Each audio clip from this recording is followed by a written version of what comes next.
നമസ്കാരം, എല്ലാവർക്കും ഓംധാരയിലേക്ക് സ്വാഗതം. നിങ്ങളുടെ വീട്ടുപറമ്പിലേക്കോ അല്ലെങ്കിൽ പ്രധാന വാതിലിലേക്കോ ഒക്കെ കയറി വരുന്ന ആ വഴിയിൽ ഞാൻ ഈ പറയുന്ന ചില ചെടികൾ നിൽക്കുന്നുണ്ടോ എന്ന് ഇന്നു തന്നെ ഒന്ന് ശ്രദ്ധിച്ചു നോക്കണം. കാരണം ചില ചെടികൾ ഈ ഭാഗത്ത് നിൽക്കുന്നത് വീട്ടിലേക്ക് ഐശ്വര്യത്തിന് പകരം നെഗറ്റീവ് എനർജിയും ആപത്തുകളുമാണ് വിളിച്ചു വരുത്തുന്നത്. അതായത് നമ്മുടെ വീടെന്നാൽ കേവലം കല്ലും മണ്ണും കൊണ്ട് നിർമ്മിച്ച ഒരു കെട്ടിടമല്ല, പ്രപഞ്ചത്തിലെ സർവ്വ ഊർജങ്ങളും വന്നു നിറയുന്ന വിശുദ്ധമായ ഒരു സ്ഥാനമാണ്.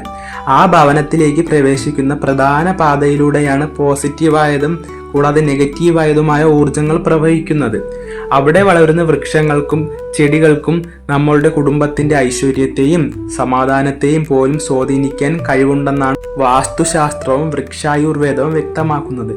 പലപ്പോഴും നമ്മുടെ ഭവനങ്ങളിൽ അനുഭവപ്പെടുന്ന അകാരണമായ വഴക്കുകൾ അല്ലെങ്കിൽ സാമ്പത്തിക തടസ്സങ്ങൾ, രോഗദുരിതങ്ങൾ എന്നിവയുടെയൊക്കെ കാരണം വീടിന്റെ വഴിയിൽ നിൽക്കുന്ന ചില അശുഭകരമായ ചെടികളായിരിക്കും. ഈ ചെടികളുടെ കൂട്ടത്തിൽ ഒന്നാമതായി വരുന്നത് കാട്ടുകള്ളിച്ചെടികളും പിന്നെ കൂർത്ത മുള്ളുകളുള്ള അലങ്കാര ചെടികളുമാണ്. വീട്ടുവഴിക്ക് ഇരുവശത്തും അല്ലെങ്കിൽ വഴിയിലേക്ക് തള്ളി നിൽക്കുന്ന രീതിയിൽ ഇത്തരം കള്ളിച്ചെടികൾ വളർന്നു നിൽക്കുന്നത് കുടുംബത്തിലേക്ക് ആദികളും വ്യാധികളും ക്ഷണിച്ചു വരുത്തുന്നതിന് തുല്യമാണ്.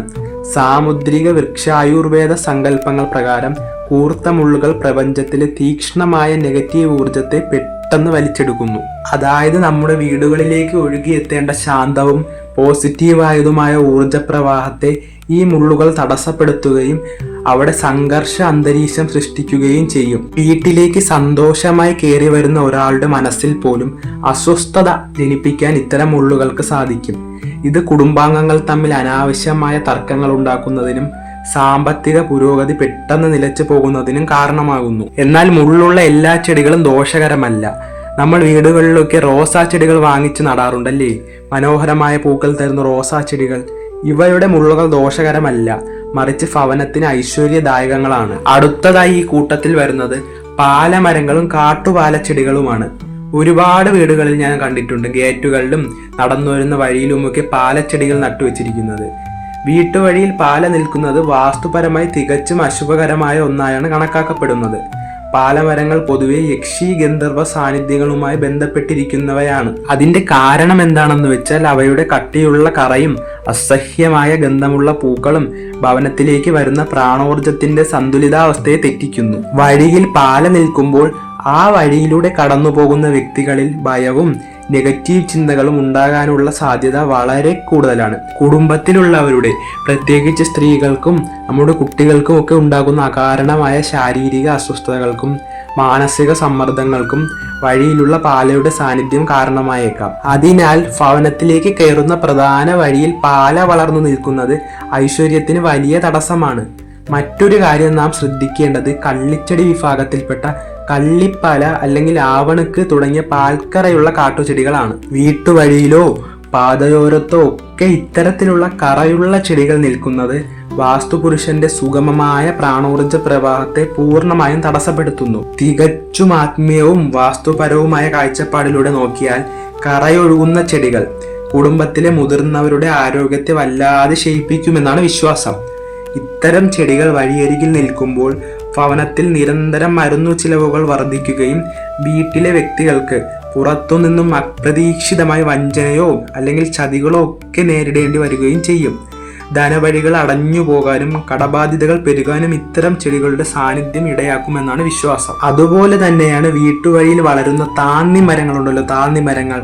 അവയും കാട്ടുചെടികളും കുടുംബത്തിന് നൽകുന്നത് ഒട്ടും ഗുണപരമായ ഫലങ്ങളല്ല.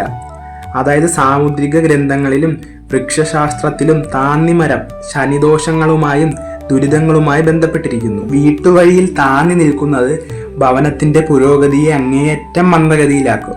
എത്ര കഷ്ടപ്പെട്ട് ജോലി ചെയ്താലും അതിൻ്റെതായ പ്രതിഫലം ലഭിക്കാത്ത അവസ്ഥയും കുടുംബത്തിൽ നിരന്തരം കേസുകളോ നിയമപരമായ തടസ്സങ്ങളോ ഉണ്ടാകുന്നതിനും ഇത് വഴിവെക്കുമെന്നാണ് വിശ്വാസം. അതുപോലെ വഴിയെ പൂർണ്ണമായും മറച്ചു നിൽക്കുന്ന രീതിയിലുള്ള വലിയ കാട്ടുപുന്തകളുണ്ടല്ലോ, കാട്ടുപുന്തകളും അനാവശ്യ കാട്ടുവള്ളികളും വഴിയിൽ നിൽക്കുന്നത് ഭവനത്തിന്റെ പ്രകാശത്തെ മറയ്ക്കുന്നതിന് സമാനമാണ്. വഴിയിൽ ശാന്തമായ വെളിച്ചവും കാറ്റും തടസ്സമില്ലാതെ കടന്നു വരാൻ സാധിക്കണം. കാരണം ചില വീടുകളിലൊക്കെ ഈ വീടിന്റെ ഗേറ്റിന്റെ ഫ്രണ്ടിൽ കാട്ടുവള്ളിച്ചെടികൾ ആർച്ചിന്റെ രൂപത്തിൽ പടർത്തിവിടുന്നതായി കാണാറുണ്ട്. ഇങ്ങനെ ഈ ചെടികൾ നിറയുമ്പോൾ അത് നെഗറ്റീവ് ഊർജ്ജങ്ങളെ വീട്ടിലേക്ക് ആവാഹിച്ചു കൊണ്ടുവരികയും കുടുംബത്തിൽ ദൃഷ്ടിദോഷത്തിന് കാരണമാവുകയും ചെയ്യുന്നു. ഇനി ഇതിന് പകരമായി നിങ്ങളുടെ വീട്ടുവഴിയിൽ ഏതൊക്കെ ഐശ്വര്യദായകങ്ങളായ ചെടികളാണ് നടേണ്ടത് എന്ന് വിശദമായി അറിയേണ്ടതുണ്ട്. മഹാലക്ഷ്മിയുടെ സാക്ഷാൽ കടാക്ഷം എപ്പോഴും നിങ്ങളുടെ ഭവനത്തിൽ ഉണ്ടാകാൻ വീട്ടുപാതയുടെ വലതുവശത്തായി ഒരു തുളസിത്തറയോ അല്ലെങ്കിൽ തടത്തിൽ പവിത്രമായ തുളസി ചെടിയോ ഉണ്ടാകുന്നത് ഏറ്റവും ശ്രേഷ്ഠമായ കാര്യമാണ്. കാരണം വിഷ്ണുപ്രിയയായ തുളസി വീട്ടുവഴിയിൽ നിൽക്കുമ്പോൾ അത് വഴിയിലൂടെ ഒഴുകിയെത്തുന്ന സകല നെഗറ്റീവ് ഊർജങ്ങളെയും ശുദ്ധീകരിച്ച് പോസിറ്റീവ് പ്രാണോർജമാക്കി ഭവനത്തിനുള്ളിലേക്ക് കടത്തിവിടുന്നു. എന്നും രാവിലെയും വൈകുന്നേരവും ഒക്കെ തുളസിയെ വന്ദിച്ച് വീട്ടിലേക്ക് കയറുന്നത് സകല ഐശ്വര്യങ്ങൾക്കും വാതിലുകൾ തുറന്നു നൽകും. കൂടാതെ വീട്ടുവഴിയിൽ വെച്ചുപിടിപ്പിക്കാൻ ഏറ്റവും അനുയോജ്യമായ മറ്റൊന്നാണ് മുല്ലച്ചെടി. കല്യാണങ്ങൾക്കും ഈശ്വരന് മാലയിട്ടാനൊക്കെ ഉപയോഗിക്കുന്ന മുല്ലച്ചെടി ഉണ്ടല്ലോ. കാരണം മുല്ലച്ചെടിയുടെ പവിത്രമായ വെളുത്ത പൂക്കളും അതിൻ്റെ മനോഹരമായ സുഗന്ധവും ഒക്കെ വീട്ടുവഴിയിൽ നിറഞ്ഞു നിൽക്കുമ്പോൾ അത് പ്രപഞ്ചത്തിലെ സർവ്വ ശുഭകരമായ ശക്തികളെയും നിങ്ങളുടെ ഭവനത്തിലേക്ക് ആകർഷിക്കുന്നു.